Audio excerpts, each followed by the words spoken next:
এবারের ঈদযাত্রা থেকে শিক্ষা নিয়ে আগামী ঈদের সড়ক ব্যবস্থাপনা ঢেলে সাজানো হবে বলে জানিয়েছেন সড়ক পরিবহন ও সেতুমন্ত্রী শেখ রবিউল আলম। সকালে রাজধানীর পূর্বাচলে বৃক্ষরোপণ কর্মসূচির উদ্বোধন করে মন্ত্রী একথা বলেন। তিনি জানান, ঈদ উল ফিতরের চেয়ে ঈদ উল আজহার যাত্রা চ্যালেঞ্জিং।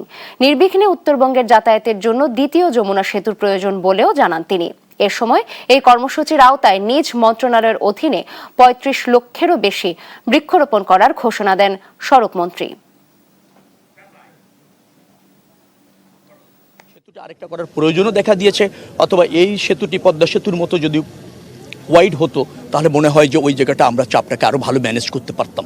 এরকম দু একটা জায়গায় যেখানে ব্যত্যয় হয়েছে, আমরা চিন্তা করছি আগামী কুরবানির ঈদে। আর আগামী কুরবানির ঈদে আরও বড় চ্যালেঞ্জ সেটা হচ্ছে, এখন তো ১.৫ কোটি মানুষ ঢাকা ছাড়লো, সেখানে ১.৫ কোটি মানুষ ঢাকা ছাড়বে আর ১ কোটি কুরবানির পশু কাছাকাছি ঢাকায় আসবে, অর্থাৎ ২.৫ কোটি যাত্রী।